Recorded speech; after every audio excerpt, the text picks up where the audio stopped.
Hi there, thank you for even opening this video. I thought that making an entire Facebook post about the Oscars would just be really long. I decided to do a video for it. This is my first vlog, so please be nice. Okay, so I'm gonna start with a quick recap of the ceremony after we are going to talk about the individual wins. I have to say that Jimmy Kimmel, wow, you're such an amazing host, like finally. Honestly, that Jimmy Kimmel Matt Damon feud, it never gets old. It was just perfect. Honestly, Jimmy Kimmel, nothing outrageous, nothing provocative, nothing rude. Excellent host, excellent host. Can we please get you for next year? For the performances, Justin Timberlake was amazing as usual. Perfect opening. Ali and I don't know how to pronounce it. Ali, forgive me. Anyway, Ali and Lin-Manuel Miranda. Can't get over how amazing the Moana soundtrack sounds, and just I'm bowing down to Lin-Manuel Miranda because he's a musical genius. He is a genius. Sting.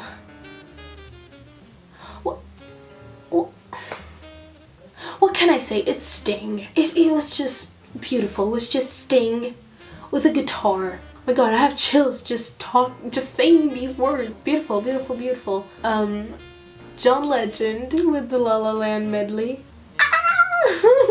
First of all, I have a deep love for John Legend. I think he's so adorable. He's such a talented singer, such a talented musician, and that medley I think was just perfect. I mean, I have to say, I think I speak for a lot of us when I say that I wish to see Ryan Gosling and Emma Stone perform their own song instead of John Legend. Nonetheless, John Legend was really, really, really good.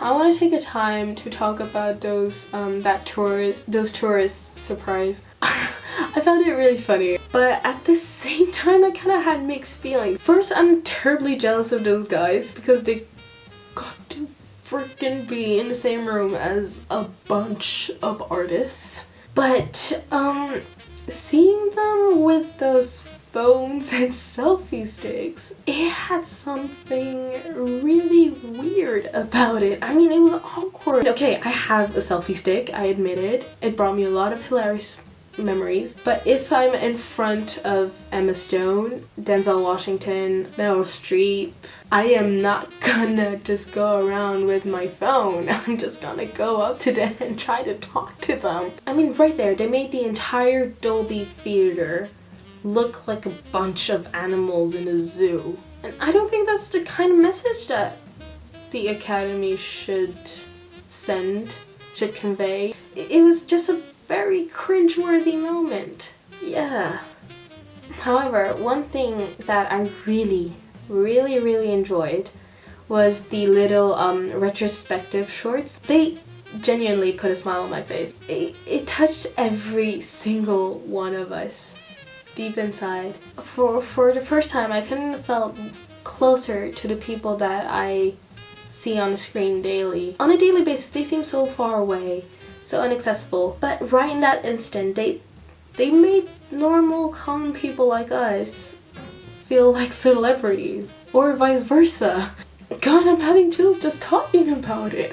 We're gonna do this in chronological order. So first award was Best Supporting Actor, Mahershala Ali. I predicted it. I'm so proud of him. I think that he was the most deserving. His performance in Moonlight was just beautiful. Honestly beautiful. I remember now, like, after watching Moonlight for the first time, I just knew that Mahershala Ali was, did I pronounce that right?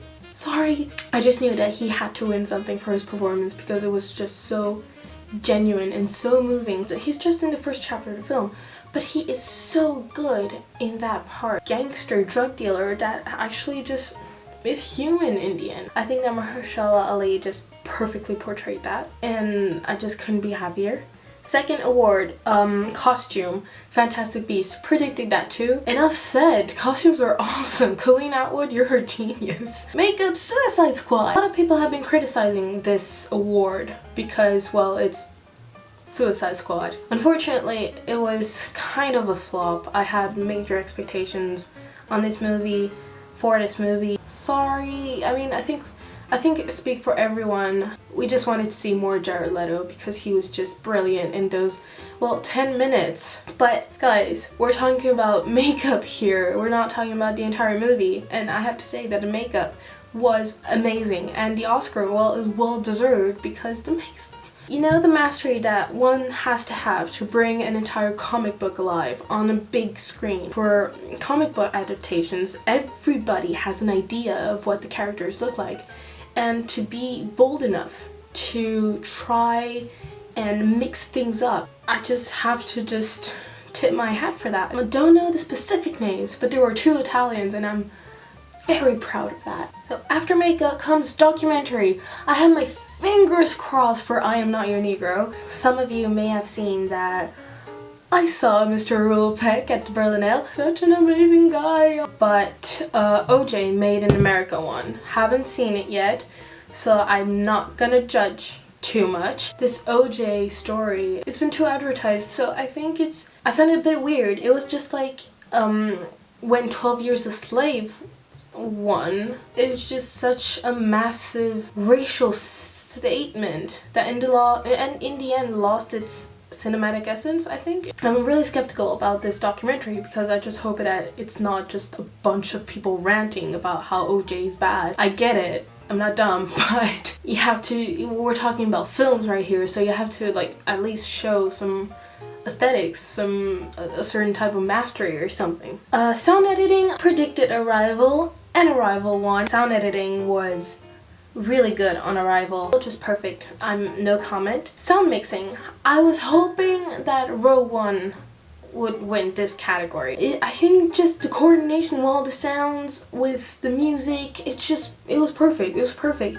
But Hacksaw Ridge won. I'll have to give it to Mel and the sound editors. The war sequence is pretty goddamn cool. Now, one of my favorite categories this year, because, well, one of my favorite actresses just won it, Viola Davis, Best Supporting Actress, Fences. I'm just so happy for her. I'm just genuinely happy for her. I knew she was gonna win. I knew she was gonna win. It felt so good to see her on my computer screen win. And her acceptance speech was beautiful and so personal that I just couldn't hold my tears back. I was just crying, sobbing on how beautiful her speech was and how honest and sincere. Perfect. Her work in Fences is phenomenal. Best foreign film. There was a lot of speculations that maybe Tony Erdmann, German film, would win, but no, as I predicted. The Salesman won, Iranian film. And beautiful film, beautiful film. Well deserved because, well, we know with this 90 days travel ban bullshit, it really shows that talent and culture, art just has no boundaries. I'm just so happy that this particular film won, and also quite happy that it was showing at the same time in central London. It's just such a huge slap in the face. Animated short, unfortunately I didn't get to see any of them, but it's Piper. Best animated feature, Zootopia. I did predict Zootopia to win it, but deep down I really wanted Moana to win. It's not your typical Disney princess film. She's not even a princess, she's just the daughter of the chief. She's like Pocahontas, but for the 21st century. That sounded weird, I don't know. But I think that Zootopia just mainly won for the social and philosophical message behind the film. I think it was entertaining at times, but Oscar winning, I can't agree. I can't agree with that. And also, Kubo and the Two Strings was also nominated. I have to say, I have deep love for stop motion and the mastery that it takes to do stop motion, to just sit in a room, in a dark room for hours, days, months, and just to annoying car sound. Just capture puppets. I have no experience in it, but it just seems like the hardest thing ever. And so I thought it would get more recognition. Production design, La La Land, absolutely. It's just beautiful. It's just visually beautiful because everywhere that me and Sebastian go, they have the places, the rooms, just that last chapter of the film, epilogue, which is just beautiful, beautiful, beautiful. I mean, it's singing in the rain, it's an American in Paris, it's funny face, it's just, I think that in the epilogue, thanks to production design, it portrays the essence of the old Hollywood, classic Hollywood musical. And so production design, 100%. La La Land. And from production design, we will go on to VFX. No doubt, it had to be Jungle Book. Come on, you put a kid, how old is he? He's like 8, 7, 8, something like that, in a room that is basically just green screen, just a bunch of green screen or blue screen. Sorry if I can't make the difference yet. It was just beautiful. It felt so real. I'm sure that we were all quite skeptical when we saw the Jungle Book poster. I mean, we get this live action remake kind of spree, kind of wave right now. But the Jungle Book? You're trying to make a bunch of animals sing and dance. The VFX in this film just made me feel I just left logic at the door, which is perfect. I think it's the best thing anyone can do while watching a film. I actually thought that it was completely normal to see Bill Murray's voice, like hearing Bill Murray's voice coming out of Baloo's mouth and singing Bare Necessities. I think that's just the magic of VFX, if I even dare to say that. Best editing. My hopes were on Moonlight because the editing in this film is just fabulous. When you try to make a film in distinctive parts, in like chapters, literally chapters, I think it takes a certain amount of skills to do that. It's not that when you finish one chapter, you're done with it. No, what happens in the next chapters all relate to that first chapter and all to the previous chapters. So I think it really takes some skills to edit that. I was really hoping for Moonlight to win, but no, Hacksaw Ridge did. Once again, I'm sure it won because of that awesome war sequence. Kind of surprised because, well, the editing in the first part is extremely, I don't know, it's not that special. Maybe my view has been influenced by the narrative about the storyline, how slow the first part was, but I'll have to say that the war sequence was perfect. Documentary short subject, didn't see any of the nominees, but the White Helmets won. Same thing with the live action short. Sing, didn't see them, didn't see any of them, so I'm not gonna comment on those. Cinematography, I was torn between La La Land and Moonlight. La La Land won for obvious reasons. You just see cinematography at its best in that What a Lovely Night sequence. How Emma's dress just pops out. The sky, this blue, indigo, purple, and the little lights, the little LA lights, it was just beautiful. It was cinematography at its best. Linus, sorry, I don't know how you pronounce it in Sweden. He totally deserved it. Original score, La La Land, awesome, Justin Hurwitz. The second that the score was made available online to download, I just immediately bought it. I still hadn't seen the film yet, but I could already imagine things happening in front of me. And I think that's the beauty of the score, of a cinematic score, is that you listen to it. You might not know it, you might not recognize it, but it creates a world around you, and it's so comforting. It's just all classical Hollywood jazz mixed with R&B mixed with pop. It was just perfect. It was just perfection. Justin Hurwitz definitely deserved that. Original song. I knew that it was a La La Land song that was going to win it, but I had my heart set on Audition. But City of Stars won. Not that disappointed, even if I had my heart set on Audition, because City of Stars is also a very beautiful song. Ryan Gosling is an excellent singer, to our surprise. An excellent whistler too. Pasek and Paul are excellent lyricists. Justin Hurwitz, excellent score. Original screenplay. I had my heart set on La La Land, but Manchester by the Sea won. I knew that Manchester by the Sea was going to win it, and it did. And I'm really, really happy because I don't think anybody can make grief look good. In Manchester by the Sea, it just perfectly grasps this sense of like how absurd grief can be. And so I think that Kenneth Lonergan, correct me if I'm wrong, did an amazing job writing that script. The humor was it was the perfect amount of humor in the perfect places. So I'm honestly really glad it won. Best Adapted Screenplay, sorry Fences, but Moonlight just had to win. I'm so happy. I think the problem with Fences, with that adaptation, I know it was a play, but in the film it looked too much like a play. As for Moonlight, it was a play too, but it just, no, it's a film, it's a movie. So, and it was perfectly done. I don't know if the dialogue has been taken straight from the original screenplay, but I just have to say that there are so many beautiful words said in that film. I'm so glad it won Adapted Screenplay.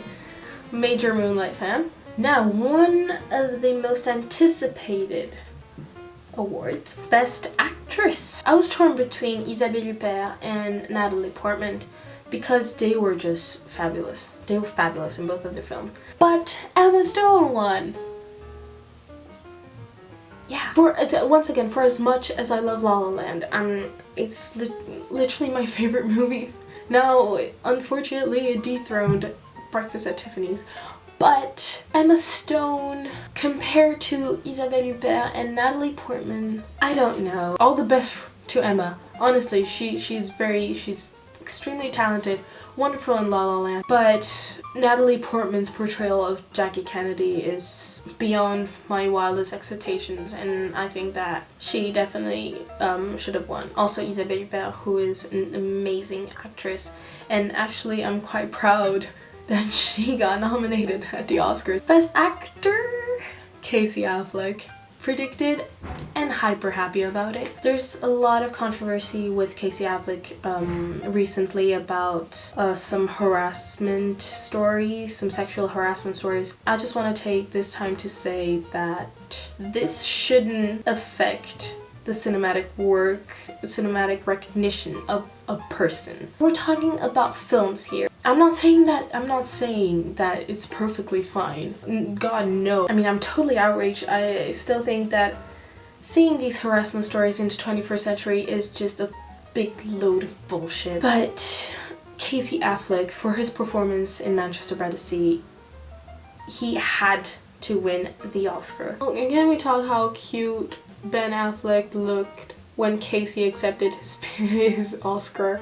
It was just so adorable. I'm not a massive Affleck family fan, but come on, Ben Affleck showed an emotion, guys, come on. I was really freaked out by Denzel's face. He looked mad as fuck. He looked really pissed.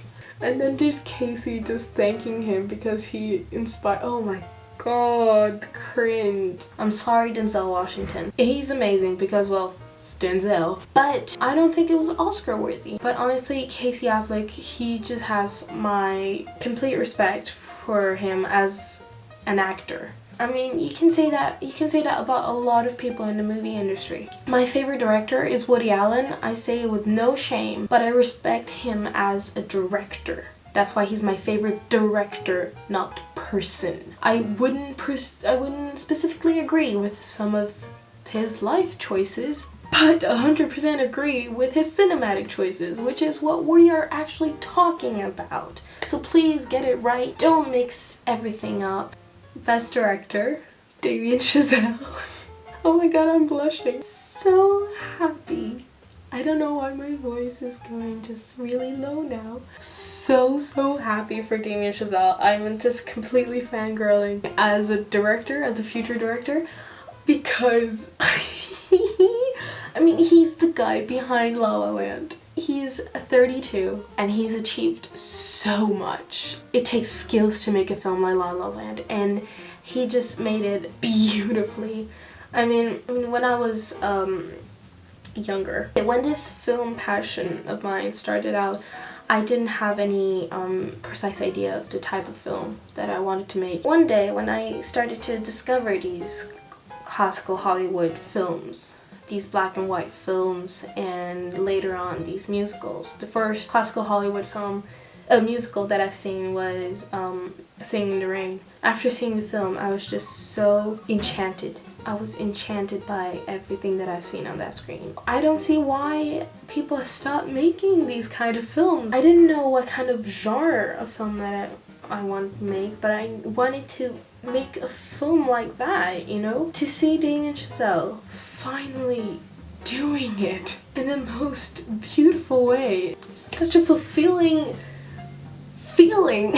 I mean, I know I should be mad because I wanted to be the first one to make a film like that, but no, he did it in such a beautiful way that I can't help but respect him and love him for what he's done, because it's my dream come true. It's a dream come true, that's it. And so for him to receive this award, I'm just fangirling. The last award, Best Picture. Can we say that Oscar history has been made with that Steve Harvey moment? It must have been really embarrassing. Poor Warren Beatty, even Faye Dunaway. I'm so sorry that they had to be the messengers of this embarrassing mix-up. How embarrassing it must have been for La La Land. I'm gonna say it again for the 10th time. La La Land, my favorite film of all times. But I didn't think that it should have won Best Picture.